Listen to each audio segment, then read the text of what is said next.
నమస్కారం అండి. ఇవాళ పోస్టల్ బ్యాలెట్ కౌంటింగ్ గురించి మాట్లాడుకుందాము. ముందుగా పోస్టల్ బ్యాలెట్ ఎలా క్యాస్ట్ చేస్తారో బ్రీఫ్గా చెప్తాను. ఓటర్ మనకి ఈసారి ఫెసిలిటేషన్ సెంటర్కి వెళ్ళి వేశారండి. ఆ సెంటర్కి వెళ్ళినప్పుడు వాళ్ళకి 2 ఫామ్స్ 2 కవర్స్ ఇచ్చారు. సో ఈ ఫామ్స్లో ఫస్ట్ డిక్లరేషన్ ఫామ్లో సీరియల్ నెంబర్ అంటే వాళ్ళ ఓటర్ ఐడి నమోదు చేస్తారు. ఇక్కడ ఓటర్తో సంతకం తీసుకుంటారు. ఇక్కడ ఆ అటెస్టింగ్ ఆఫీసర్ సిగ్నేచర్ ఉంటుంది, ఆయన డెసిగ్నేషన్ ఉంటుంది, అడ్రస్ అవి ఇక్కడ రాస్తారు. తర్వాత అలాగే ఈ సీరియల్ నెంబర్ ఇక్కడ కవర్ మీద కూడా రాస్తారు. నెక్స్ట్ ఇంకొక ఫామ్ బ్యాలెట్ పేపర్. ఇది ఖాళీ బ్యాలెట్ పేపర్ ఇస్తారు. ఇది ఓటర్ లోపలికి తీసుకెళ్ళి చెక్ మార్క్ కానీ క్రాస్ మార్క్ కానీ ఏదైనా ఆ బాక్స్ లోపలే క్లియర్గా బ్యాలెట్ చేయాలి. ఈ బ్యాలెట్ పేపర్ని ఈ చిన్న కవర్లో పెడతారు. పెట్టాక ఇందాక సీరియల్ నెంబర్ సరి చూసుకోవాలి. ఆ తర్వాత ఇవన్నీ ఈ పెద్ద కవర్లో పెడతారు. ఈ పెద్ద కవర్లో పెట్టి ఇక్కడ కూడా సిగ్నేచర్ చేయాలి. సో ఇవి ప్రక్రియ ఎలా ఉంటుందంటే, ఫస్ట్ ఈ బ్యాలెట్ పేపర్ తీసుకున్నారు కదా, దాని మీద ఓట్ వేసేసాము. దీన్ని తీసి ఈ కవర్లో పెడతాము. లోపల పెట్టేసి సీల్ చేసేసేయాలి. దీన్ని గమ్తో సీల్ చేసేస్తారు గమ్తో. తర్వాత ఈ డిక్లరేషన్ పేపర్ విడిగా ఈ పెద్ద కవర్ తీసుకొని దీని లోపల పెడతారు. ఈ లోపల పెట్టేశాక దీన్ని కూడా గ్లూతో బయట సీల్ చేసేస్తారు. ఇదిగోండి ఇక్కడ గమ్తో సీల్ చేసేసి ఇక్కడ సిగ్నేచర్ వేస్తారు. ఇది మీ పోస్టల్ బ్యాలెట్. ఈ విధంగా మీకు అందుతుంది. పోస్టల్ బ్యాలెట్ కౌంటింగ్ రోజు ఏజెంట్స్ మీరు 6 గంటల కల్లా కౌంటింగ్ హాల్కి చేరుకోవాలండి. మీతో పాటు ఫామ్ 18, అలాగే మీకు వచ్చిన ఐడి బ్యాడ్జ్, దాని మీద టేబుల్ నెంబర్ ఉంటుంది, ఎక్కడ వెళ్ళి కూర్చోవాలో చెప్పి నిర్ధారించబడిన ప్లేస్లో. తర్వాత పెన్ను, పేపరు నోట్ చేసుకోవడానికి, అలాగే మీరు ఫుడ్ ఏం తినాలో తినేసేయండి, ట్యాబ్లెట్స్ వేసుకోండి. ఇంకా సెల్ ఫోన్స్ ఏమి తీసుకువెళ్ళద్దు. తీసుకొని కౌంటింగ్ హాల్కి వెళ్ళిపోండి. మీరు ఎలక్షన్ ఏజెంట్ కానీ క్యాండిడేట్ కానీ ఉన్నప్పుడే ఆ స్ట్రాంగ్ రూమ్స్ తెరుస్తారనమాట. మీ ఎదురుగా తెరిచి అప్పుడు పోస్టల్ బ్యాలెట్ ట్రంక్స్ అన్ని తీసుకొస్తారు. సో ఆ ప్రక్రియ అయ్యాక ఇప్పుడు మీరు ఎమ్మెల్యే అనుకోండి, అసెంబ్లీ కాన్స్టిట్యున్సీ అయితే ఈవీఎంఎల్ కౌంటింగ్ చేసే రూమ్లోనే పక్కన 4 టేబుల్స్ వేసి పోస్టల్ బ్యాలెట్స్ అక్కడే కౌంట్ చేస్తారు. మిమ్మల్ని ఒక అసిస్టెంట్ సూపర్వైజర్ చూస్తారు. అదే ఎంపీకి అనుకోండి, పక్కన ఒక హాల్ ఉంటుంది. ఆ హాల్లో అచ్చంగా పోస్టల్ బ్యాలెట్స్ కౌంట్ చేస్తారు. అక్కడ కూడా మీకు ఎన్ని బ్యాలెట్స్ పడినాయి పోస్టల్ బ్యాలెట్స్ దాన్ని బట్టి అప్పుడు 14 టేబుల్స్ వరకు వేసి కౌంటింగ్ జరుగుతుంది. సో ఇప్పుడు మనం ఎంపీది సెటప్ ఎలా ఉంటుందో ఒకసారి చూద్దాం. సో ఈ లోపలికి వెళ్ళాక ఇదే రూము, 14 టేబుల్స్ ఉంటాయి, ఒక రెడ్ ఫెన్స్ ఉంటుంది. ఈ ఫెన్స్ బయటే మీరు కౌంటింగ్ ఏజెంట్స్ ఇక్కడ కూర్చొని ఉంటారు. లోపల ఈ టేబుల్స్లో ముఖ్యంగా పోస్టల్ బ్యాలెట్స్ని రిటర్నింగ్ ఆఫీసర్ సూపర్వైజ్ చేస్తారు. ఆయన చూసుకుంటారు. ఒక్కొక్క టేబుల్ దగ్గర 2 కౌంటింగ్ సూపర్వైజర్స్, ఒక అబ్జర్వర్, ఒక మైక్రో అబ్జర్వర్ ఉంటారు. ఇక్కడ అబ్జర్వర్ చాలా జాగ్రత్తగా అన్నీ ఫిల్మ్ చేస్తారు. ఆయనకు చాలా ఎక్కువ రోల్ ఉంటుంది. అన్నీ నోట్ చేసుకుంటూ ఉంటారు పేపర్ మీద కూడా. సో ఇది సెటప్ ఉంటుంది. సో దీనిలో కౌంటింగ్ పోస్టల్ బ్యాలెట్ కౌంటింగ్స్లో ఫస్ట్ ఈటీపీబీఎస్ అంటే electronically transferred postal ballot system అని ఉంటుంది. ఇది ముఖ్యంగా మన మిలిటరీ, పారామిలిటరీ దళాలు వాళ్ళు చేస్తారు. వాళ్ళ కౌంటింగ్ ఫస్ట్ స్టార్ట్ అవుతుంది. ఇక్కడ క్యూఆర్ కోడ్ ఉంది కదా, దీన్ని స్కాన్ చేసి వాళ్ళ కౌంటింగ్ చేస్తారు. తర్వాత process postal ballots, regular postal బ్యాలెట్స్కి ప్రీ కౌంటింగ్ అనే ప్రక్రియ ఒకటి ఉంటుంది. దానిలో ఇప్పుడు మనకి సుమారుగా ఒక నియోజకవర్గానికి 23,000 పోస్టల్ బ్యాలెట్స్ వచ్చినాయి అనుకోండి. ఆ వచ్చినప్పుడు 14 టేబుల్స్ ఉన్నాయి కాబట్టి 14 పెట్టి డివైడ్ చేస్తే సుమారుగా టేబుల్కి 1642 పోస్టల్ బ్యాలెట్స్ ఇస్తారు ఒక్కొక్క టేబుల్కి ఇక్కడ. సో అవి ఇచ్చినప్పుడు దానిలో ఒక ప్రక్రియ, వెరిఫికేషన్ ప్రక్రియ అని ఉంటుంది. దాని ప్రకారం కొన్ని వ్యాలిడ్ కానివి తీసేస్తారు బ్యాలెట్స్. దాని గురించి నేను తర్వాత చెప్తాను. అదైపోయాక మళ్ళా ఆ వ్యాలిడ్ ఉన్న పోస్టల్ బ్యాలెట్స్ని మళ్ళా కలిపి ఒక్కొక్క టేబుల్కి 500 చప్పున పంచుతారు సుమారుగా. ఆ పంచి అప్పుడు కౌంటింగ్ చేయటం స్టార్ట్ అవుతుంది. ఇది ప్రక్రియ. ప్రీ కౌంటింగ్, వెరిఫికేషన్ బ్యాలెట్స్కి, మళ్ళా తర్వాత అవి అంతా మిక్స్ చేయడము, మళ్ళా టేబుల్కి 500 చొప్పున పంచుతారు. అప్పుడు కౌంటింగ్ స్టార్ట్ అవుతుంది అన్నమాట. ఇప్పుడు నెక్స్ట్ ఆ వెరిఫికేషన్ ఎలా చేస్తారో చెప్తాను.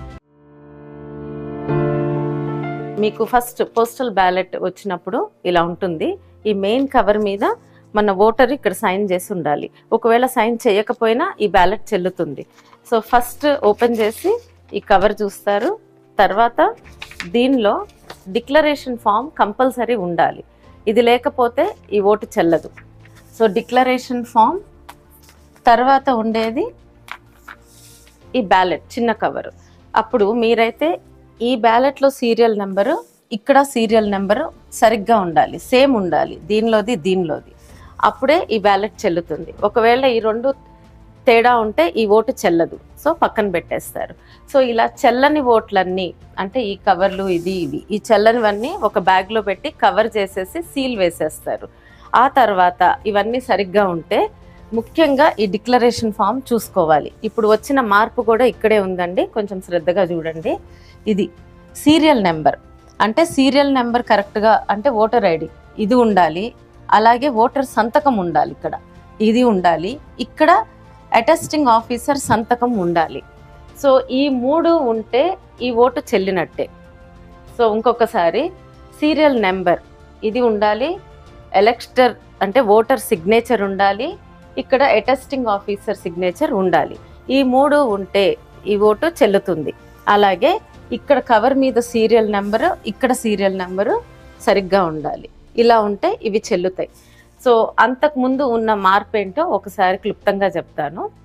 అంతకుముందు దీని మీద సీల్ ఉండాలన్నారు, ఇక్కడ ఆఫీసర్ డెసిగ్నేషన్ ఉండాలన్నారు. ఇప్పుడు ఆ 2 లేకపోయినా కూడా ఆయన సంతకం ఒకటి ఉంటే ఈ డిక్లరేషన్ ఫాము ఈ ఓటు చెల్లుతుంది. సరే, ఇప్పుడు ఈ కవర్ మీద కూడా సీరియల్ నెంబర్ సరి చూసుకున్నాక ఇది ఓటు చెల్లే ఓటు. ఇలాంటి చెల్లే ఓట్లు కవరు, డిక్లరేషన్ ఫాము ఇవన్నీ తీసేసి ఇంకొక బ్యాగ్లో సీల్ చేస్తారు. అంటే ఈ కవర్ ఓపెన్ చేసే ముందు ఇవేమి టేబుల్ మీద ఉండకూడదు. అంటే ఎవరికి ఓటేశారు అనేది తెలియకుండా సీక్రసీ మెయింటైన్ చేయాలని ఇవన్నీ కూడా చెల్లే ఓట్ల కవరు, డిక్లరేషన్ ఫామ్స్ మళ్ళీ విడిగా ఇంకో బ్యాగ్లో పెట్టి సీల్ చేస్తారు. అంటే చెల్లని ఓట్లు ఒకదానిలో సీల్ అవుతాయి, చెల్లే ఓట్లు ఒకదానిలో సీల్ అవుతాయి. సో ఇప్పుడు మీకు ఈ కవర్ ఒకటి మిగులుతుంది.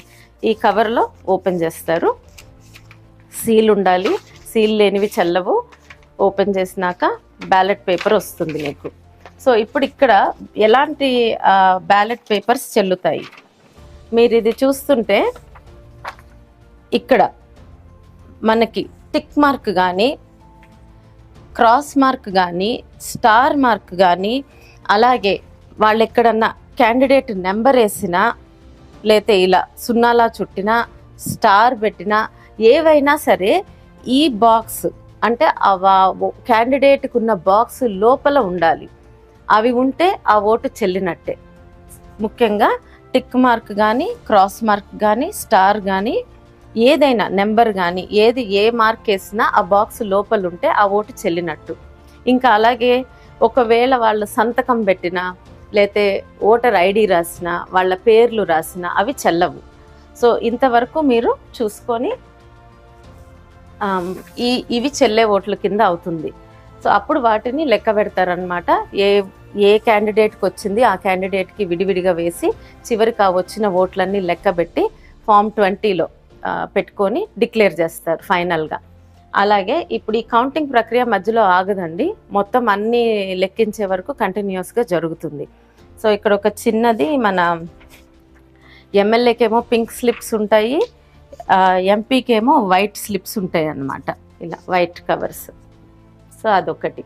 మీకు ముఖ్యంగా ఇప్పుడు ఆ బ్యాలెట్ కౌంటింగ్కి వెళ్ళేటప్పుడు మేమైతే మా పార్లమెంట్ నియోజకవర్గానికి మా ఏజెంట్స్ అందరికీ ఈ కొత్తగా రిలీజ్ అయినది ఇవ్వబోతున్నాము. అంటే ఆయన ఇచ్చిన చీఫ్ ఎలక్టర్ ఆఫీసర్ పంపించిన లెటర్ ఈ చేంజ్ని తెలియజేస్తూ ఇక్కడ ఏముందంటే postal ballots validity form 13A గురించి వాళ్ళు క్లియర్గా ఇచ్చారు. ఇది ఇక్కడ చెప్పింది ఏంటంటే commission has directed that all form 13A where the attesting officer as authorized by the RO put his signature but has not mentioned his name and designation or put his seal be considered valid by returning officer.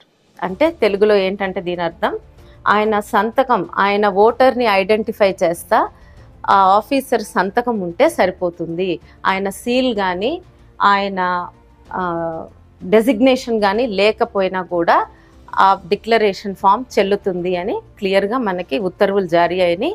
ఈ copy కూడా మేము మా ఏజెంట్స్కి ఇస్తాము, వాళ్ళు counting రూమ్కి తీసుకువెళ్ళడానికి.